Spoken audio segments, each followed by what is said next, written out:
appartenu à Diane de Poitiers et entièrement sculpté à ses emblèmes. C'est un très très joli mortier, infiniment décoré. On retrouve le croissant de lune, l'arc et les flèches, et puis les haches qu'elle utilisait également dans ses emblèmes préférés. Mais le drame des phares de la Renaissance, c'est que la plupart à base de métaux lourds étaient extrêmement toxiques. On utilisait des produits à base de vif-argent. Le vif-argent, c'est le mercure, et toutes sortes de produits qui actuellement sont interdits, bien sûr. La céruse, qui est le grand produit phare de l'époque, ce phare blanc, la céruse, c'est du carbonate de plomb. Donc c'est très très mauvais, c'est très asséchant, et quand on s'en mettait beaucoup, ça faisait une véritable croûte sur le visage. On a des textes, notamment chez les Italiens, qui disent qu'on n'aime pas ces femmes qui n'osent plus bouger, parce que dès qu'elles rient, il se forment des plis dans cette espèce de croûte qu'elles ont sur la figure. On ne savait pas en fait que ces métaux lourds, ces métaux toxiques passaient à travers la peau ou à travers les sécrétions dans l'intérieur de l'organisme et provoquaient des insuffisances rénales, provoquaient des malformations lorsque les femmes étaient enceintes et puis venaient au fur et à mesure polluer le sang. Donc être beau, être éternellement beau, eh bien on pouvait mourir assez vite malheureusement pour rester joli aux yeux des autres. Pour préserver la légendaire jeunesse de son visage, Diane de Poitiers, elle, cachait un autre secret, tout aussi funeste.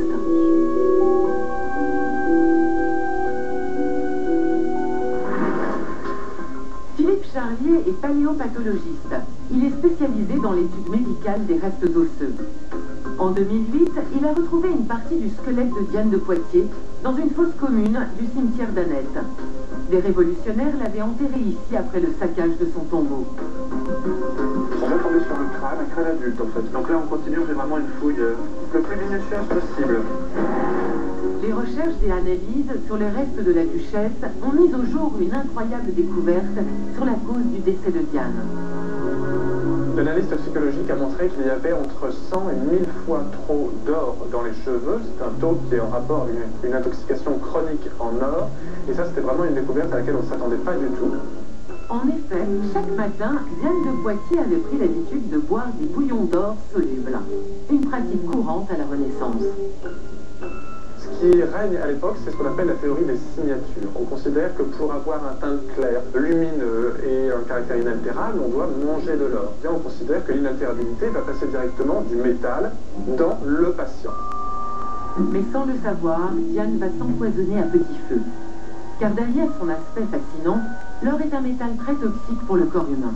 Quand il est ingurgité, il va directement se déposer un tout petit peu dans les os, mais surtout dans les reins, dans le foie, dans la moelle osseuse et aussi au niveau des nerfs. En fait, c'est un métal qui tue en fragilisant l'individu. Par ces potions toxiques qu'elle croyait magiques, Diane aura donc précipité sa perte. Et dans sa recherche de la beauté éternelle, elle sera morte d'avoir voulu être trop belle. À l'époque de Diane de Poitiers, comme on vient de le voir, le savoir médical n'est pas encore très au point. Et en matière de chirurgie aussi, eh bien, on tâtonne encore un peu. Je vais vous montrer quelques instruments de chirurgie qui ressemblent plus à des instruments de torture. Par exemple, on pratique des saignées avec ces petites palettes. Oui, parce qu'on pensait à l'époque que trop de sang chauffait l'organisme. Mais pour inciser la peau, eh bien, on utilise ces scarificateurs. Regardez, il y a là ces lames qui sortent. C'est absolument redoutable. Mais l'objet est, ma foi, assez joli. On cicatrise alors les plaies avec ces cautères. Regardez, on les chauffait à blanc et puis ça permettait de cautériser les plaies et de stopper l'hémorragie. Fort heureusement, le célèbre chirurgien de la Renaissance, Ambroise Paré, découvre par hasard qu'on peut cautériser une plaie autrement en appliquant sur la cicatrice un corps gras ou des baumes. Vous imaginez le soulagement des malades. Et évidemment, Ambroise Paré, qui a fait le début de sa carrière sur les champs de bataille, anesthésier les malades simplement avec de l'alcool. Et regardez cet instrument. C'est avec cela qu'on retirait les balles. On appelle ça d'ailleurs un tire-balle ou bec de corbin. Regardez, on dirait un petit oiseau. Évidemment, quand on était victime, ça ne devait pas faire plaisir quand on voyait arriver cet instrument. Je vous passe évidemment le détail sur la scie qui permettait d'amputer les membres. Voilà. Et lorsque vous étiez victime d'un tir d'arbalète, eh bien, on allait retirer la flèche avec cet objet. Vous imaginez la torture. Voilà, tout cela peut paraître effrayant, mais la médecine, au temps de la Renaissance, connaît de grandes avancées. Entre les dissections en public et les mystères de la gynécologie de l'époque, eh bien, je vous invite maintenant à plonger dans la médecine au temps de Diane de Poitiers. Pour découvrir les secrets de la médecine de la Renaissance, c'est dans cette immense bâtisse qu'il faut pénétrer. La bibliothèque interuniversitaire de médecine renferme en effet plus de 400 000 ouvrages spécialisés.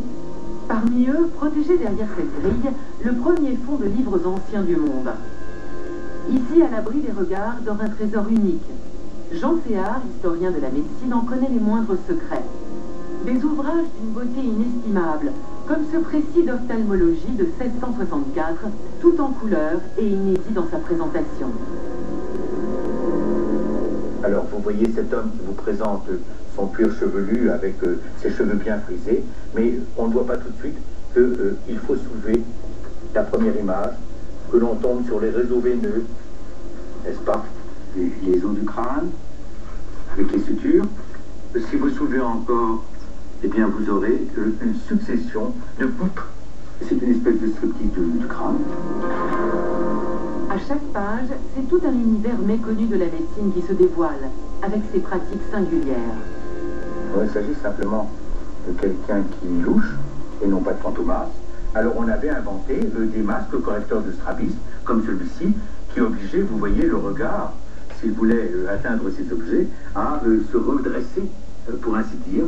Ce sont de jolis masques. En voici un autre pour alors un strabisme divergent. Des ouvrages comme ceux-là, on en connaît 4 au monde, et c'est l'un des 4. Ça atteint des prix qui sont actuellement estimés, je crois, à 350 000 €, quelque chose comme cela. Mais cet ouvrage exceptionnel n'est pas le plus précieux. Dans cette caverne au trésor, le volume le plus cher, contrairement aux apparences, c'est celui-ci. L'ouvrage est tout petit, puis n'est pratiquement pas illustré. Rien ne justifierait les prix énormes qu'il a atteints. Il a été acheté il y a 20 ans à 500 000 $. C'est une somme absolument énorme. Et pourquoi? C'est que William Harvey vous expose ici une découverte majeure qui est celle de la circulation du sang. Le XVIe siècle avait découvert la circulation pulmonaire, la petite circulation. Mais la grande circulation, celle de la totalité du corps que William Harvey découvre, c'est une découverte absolument extraordinaire. Je range cette merveille. À l'époque de Diane de Poitiers, la connaissance du corps humain va progresser. Les théâtres d'anatomie, où l'on pratique des dissections en public, commencent à se développer. Et le siècle voit la publication des grands traités anatomiques qui feront date. Le plus connu d'entre eux est celui de Vézal. Vézal qui a été le médecin de l'empereur Charles Quint et qui publie un très grand ouvrage en 1543 qui remet en question des descriptions qui prévalaient jusqu'à présent et qui s'appuyaient sur Galien, c'est-à-dire sur un médecin grec du IIe siècle après Jésus-Christ. Une iconographie qui aujourd'hui peut nous faire sourire.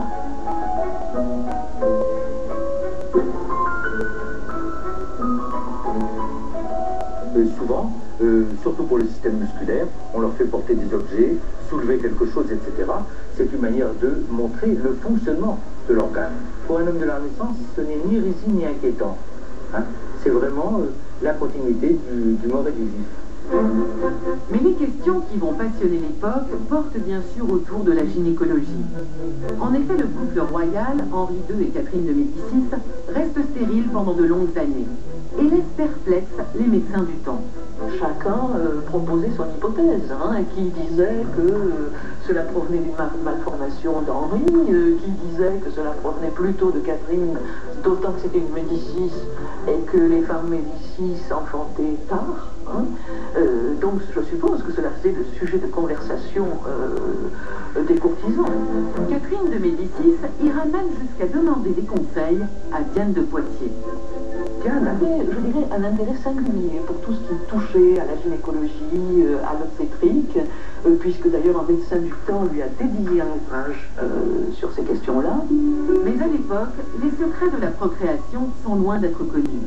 Au XVIe siècle, on se représente les organes génitaux de la femme, et bien, comme les organes génitaux de l'homme, inversés, à l'envers, à l'intérieur.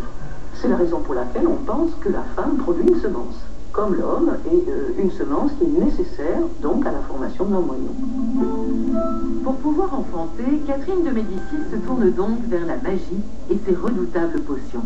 Elle buvait par exemple du jus de pivoine, ou bien qu'elle faisait fabriquer une poudre à partir d'utérus de lièvre, de testicules de porc et de raclures d'ivoire. Hein. Par exemple, autant de drogues, de médicaments auxquels on attribuait cette vertu hein, d'améliorer la fécondité. Les recettes de ces potions répugnantes se trouvaient dans de petits livres intitulés « Les secrets de beauté ». Patrice Josset est spécialiste de la pharmacopée ancienne. Il a pu retrouver un de ces précieux recueils. On trouve aussi bien des recettes pour parfumer les gants que pour traiter la mauvaise haleine, traiter la diarrhée des enfants. Je viens de trouver une recette qui pourrait être utile, par exemple pour moi, pour faire la barbe noire. Et puis une recette que les femmes d'aujourd'hui apprécieraient beaucoup, une recette à faire que le poil ne croisse point, c'est-à-dire en même temps pour empêcher les poils de grandir. La liste des ingrédients donne la nausée, de la fiente de loup à l'urine ou aux os humains, en passant par des limaçons rouges ou de vieux souliers. On est dans le cadre de ce qu'on appelle la cacothérapie, c'est-à-dire donner quelque chose de mauvais pour chasser quelque chose de mauvais à l'intérieur du corps. C'est-à-dire que le démon, il aime ce qui est sucré, ce qui est doux, et donc pour le chasser, eh bien, on va lui donner quelque chose qui lui répugne. Aujourd'hui, l'historien s'est lancé un défi, refaire l'une de ses formules. On a préparé une recette de Jean Liébaud pour garder bon teint. C'est une recette dont l'ingrédient principal est la racine de guimauve. C'est une plante essentiellement anti-inflammatoire. Aux racines de guimauve, il faut tout d'abord ajouter du vin blanc et des coquilles d'œufs en poudre, utilisées comme liant ou en raison de leur couleur blanche. En faisant bouillir, on ajoute une tranche de pain blanc et un peu de sucre.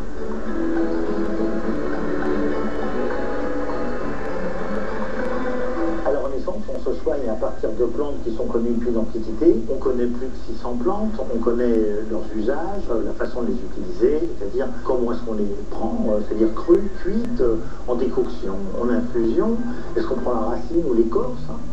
Mais à la Renaissance, même si le savoir anatomique progresse, cette médication empirique va devoir laisser la place à une théorie médicale rationnelle, celle des humeurs, qui se base sur les températures et les degrés d'humidité des éléments. Le résultat, c'est qu'en fait, on voit à partir de la Renaissance une dégradation de la connaissance médicale, qui aboutira à une critique très violente de la médecine, notamment à l'époque de Molière dans son théâtre. Notre recette est bientôt prête. Après 15 minutes de cuisson, il faut filtrer la lotion. C'est l'heure du verdict. On voit l'aspect laiteux, un peu blanc, ça se présente exactement comme un lait de toilette. On va expérimenter sur moi-même. Ça donne une odeur assez sympathique, peu courante, mais très agréable. Et on voit un caractère très rafraîchissant, hein. Très doux, c'est pas du tout astringent ni irritant. La racine de guimauve joue un rôle très important en tant qu'adoucissant. Elle va rendre la peau douce et lisse, et en tant qu'anti-inflammatoire, permettant de supprimer les petits boutons, les rougeurs, et peut-être même d'agir contre des pathologies plus graves comme l'acné. C'était sûrement un succès à l'époque.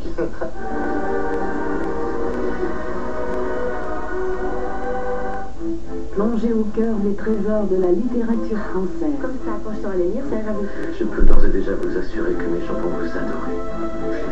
C'est à cause d'elle. Pour trouver le bonheur, il faut avant tout des sentiments. Ça, j'en ai compris. Laissez-vous raconter une histoire d'Émile Gaboriau. Mais qu'est-ce qu'on attend? Ça. Le petit vieux des Batignolles, avec Pierre Arditi, au siècle de Maupassant. Demain, 20h, sur TV5. Sandrine fait partie de ceux qui craquent pour le bon goût d'Activia. Alors quand sa mère lui suggéra d'en manger tous les jours pendant 14 jours, elle se dit que c'était loin d'être un défi. C'est qu'elle n'avait pas prévu les fringales de son mari. La journée pédagogique. L'étrange cliente de l'épicerie. Ni la peine d'amour de son ami. Quand vous relevez le défi Activia, prévoyez des réserves. Avec sa fameuse culture probiotique DL Régularis, Activia séduit tant par ses bienfaits que son bon goût. Nous avons invité des mères à vérifier si leurs vêtements propres sont vraiment propres. Elles ont testé leur détergent actuel par rapport au nouveau Sunlight Propreté Intense. Notre formule pénètre de façon si